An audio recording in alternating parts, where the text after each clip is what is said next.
bit, and she had to be at the gym like 5 hours, 6 hours, and she would say things about herself.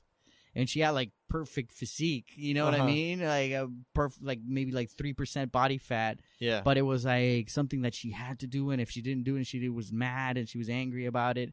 And it's crazy because it can become like an addiction. You know what I mean? Like it's affecting your life negatively because you're supposed to be studying, but you're working out. You know what I mean? You got to balance it all out properly and not drive yourself crazy about it. Right. And the body dysmorphic, like she would say, well, I look horrible. And it's like, no, you don't. Yeah. So. I'm guilty because I'll look in the mirror and go, oh, I'm fat. And Corey goes, I'm going to kill you. Yeah, right? I know. Yeah. That happens. It happens. But, it's balance. Everything's a balance and making sure that you're healthy, and you can actually work out and do all these things and not be very healthy. You do other things that are very unhealthy for you, So it's a balance. Sure. Anybody out there is listening to us. If you get anything out of this, it's about just get up, go outside, do something. Yeah. Do something to just help your body because it's breaking I think most of it is breaking the cycle because if you don't do anything, you start feeling bad about not doing anything. Yeah. And that feeling bad about not doing anything and beating yourself up stops you from doing things, So it's a vicious cycle. Like, I'm already fat or I'm already, a slob or I'm not going to do anything. Yeah. What's the point? And it's not that, it's really you're making yourself. You're taking away something that it could be easy as just taking a walk, and that's the beginning. That's the first step towards leading a healthier lifestyle and doing whatever you're. I love the fact at the Tough Mudder, there were people that were definitely not physically fit, right? They were heavy, but they were out there doing it. Yeah, and some people that are heavier, they can outdo you in any shape or form. You know what I mean? But it's about. I think more than whether you're fit or not fit is, are you limiting yourself because of the situation that you're in right now? Because it's all, a step towards something, and you're not, like they say, Rome wasn't built in a day. You're not going to get the end result now. And that's why we all become so impatient. I'm going to say like the cliche, like with, everything's automatic now. Right. You get a response from your friend or something, nothing, online and everything's automatic. Netflix, you can watch a whole freaking show in a day and things like that. We get so used to that we don't have that extra foresight. You want the instant gratification. If I walked today, I want to look in the mirror tomorrow. I want to step on the scale tomorrow, and I want to see what reward did I get. Right. And most of the time, I'm going to put it out there for me, like I've had the experience where I start working out and you gain weight or you even get hungry. You get even more hungry and you might put on some pounds, but it's about keep at it, keep hitting it, keep doing it. And then eventually it just happens like that. Like it happens in an instant. All of a sudden it's like, what the hell just happened? Yeah. Like I lost all this weight or I put on all these muscles or like whatever, it happens very instantly but it's down the line. It's not in that, or it's a progression towards that spot, Yeah. And then you sometimes fall off, and it's okay. Like you fall off of it, you let yourself go for a little while. Yeah, and I'm guilty. Yeah, and you just, hey, it's okay. It's tomorrow's another day, and we can get back to it. Hey everyone, we're here with my sister, Dr. Marney Goldstein, and she's going to give us some information about health, nutrition, and getting off your butt to go exercise. So welcome, Marney. Thank you. All right. So I wanted to know, people that are out there that don't exercise, really haven't exercised ever, how do they get motivated to get off their butt and go do it? That's difficult. And I think that people are motivated by different things. And you have to figure out how to motivate yourself. Would a fitness device motivate you? Would a fitness buddy motivate you? There are apps that if you don't exercise, you have to pay money. So to some degree, figuring out how you're best motivated is a good way to start exercising. So whichever way you're more motivated, pick that method and go from there. For me, I had lapsed in my exercise, and the fitness device helped me. Which fitness device did you use? I started with the Fitbit with a step goal. The default step goal was 10,000 steps, and that's what I used. And I started with walking. And I tried to get that 10,000 step goal every single day. Yeah. And tell about your buddy that you competed against, that you would frustrate him. That would be me on a daily basis, because we would compete and I would hit this goal and I would surpass you. And then a few minutes later, it would say that you've surpassed me by like 3,000 more steps. Well, maybe it's in our genes, but we are a little bit competitive. Yeah. And the Fitbit app, I think, is pretty good because it does let you connect with other people. So if you do have that competitive spirit that motivates you, you can set up competitions with other people to try to see who's going to get the most steps. And I think that did help us both in the beginning to keep us more active, maybe more active than we would have been otherwise. Yeah, for sure. I would make sure at the end of the day, at least I hit my goal, but can I beat my sister? And then we got Emily involved, and then it was just like an all-out war, that being our cousin. How about my daughter, Lauren? Oh, yeah. She was unbeatable between all the steps at school and then soccer after school. Yeah, well, that's why I remember it was one day where I came over and I was losing by a lot. Erin took the Fitbit and started running in circles. So, yeah, I did great that day.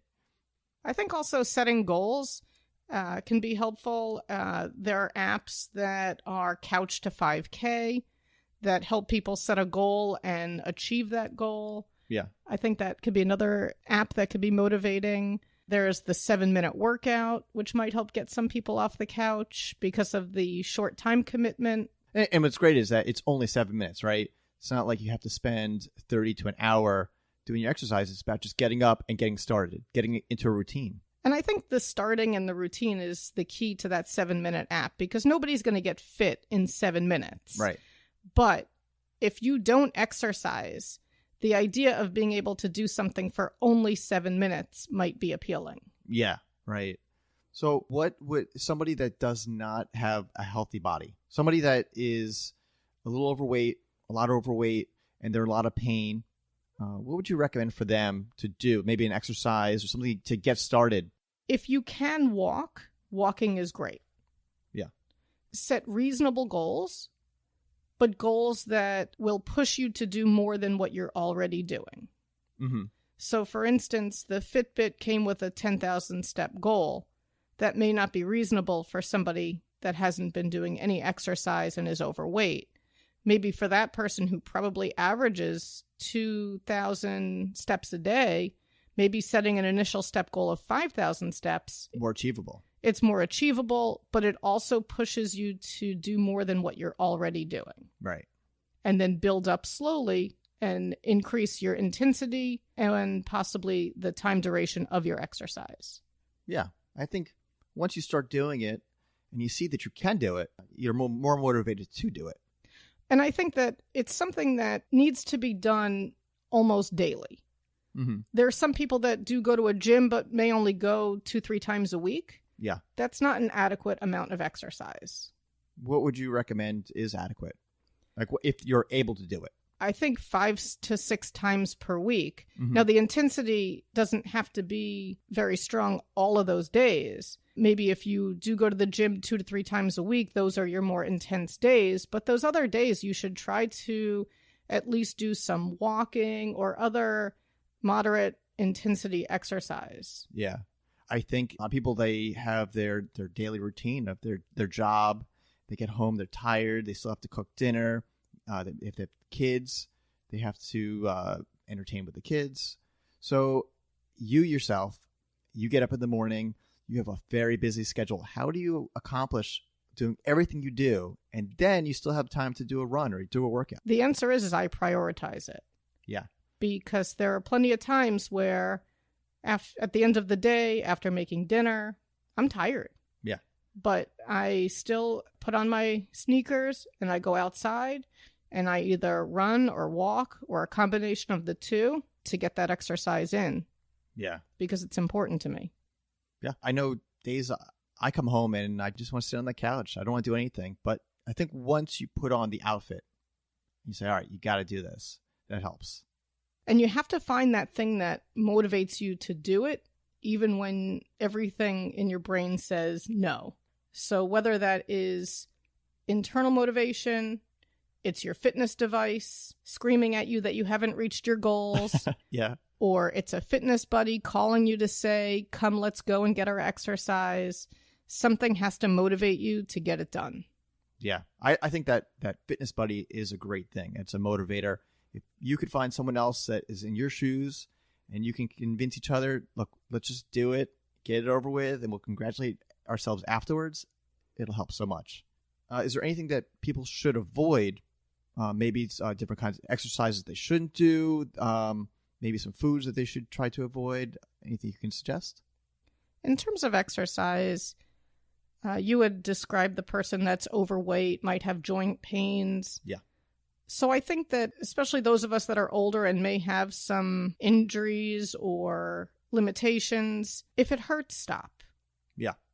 We're no longer at the point where it's no pain, no gain. Yeah. And so if walking or running isn't the right exercise because of joint problems, maybe it's bicycling or swimming or weightlifting. Those are all good exercises. And it's important to find the type of exercise that appeals to you that you can continue to do. On a regular basis. On a regular basis.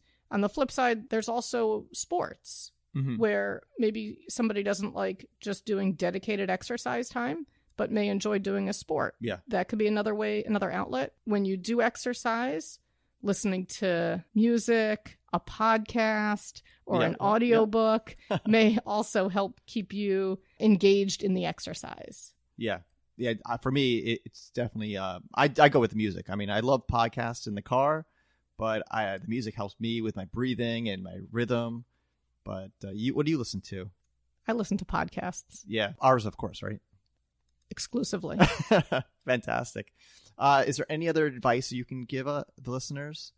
Maybe a quote? Well, when I'm finding it difficult to continue, or I'm struggling, but I haven't quite reached my goal, or maybe I'm running with my brother, my favorite line is, "Suck it up, Buttercup." I love it. Talking about running with your brother, can you tell the story? I love the story about we did a 4-mile run, and there was a great motivator for you to do well in this race because you were at a point where things were not going well. It was very hot. Who puts a 4-mile race at 1 o'clock in the afternoon? It doesn't make any sense. Where you live in Florida, it's hot. But something happened, and you had a motivator that got you up and running again. I did mention my competitive spirit. Right. And this was at a time where I had just started to get back into exercising. And I was doing mostly walking, very little running. And I signed up for the 4-miler. Yeah. And you and I started the race together, and we started at a slow run. And we were doing great. And then I started to fatigue and said, Scott, you go on ahead. I'm going to walk for a little bit. Right. Well, I heard this bell behind me. And it was on the leash of a dog. And this dog was catching up to me. And I thought, I can't lose to a dog. And so I started running again. I didn't want to, but I couldn't lose to that dog. Yeah. So I ran ahead. I didn't hear the bell anymore. Then I got tired again and started walking until I heard that bell again. Yeah, this old dog that was just happy as could be running behind, huh? That's right. And so I want you to know that I did finish before that dog. That's right. But thanks to that dog, I probably had a better finishing time than I would have otherwise. I love that story. Thank you so much for joining us and talking about health and fitness. And we'll have to have you on again. Thank you. You just reminded me of something. Right.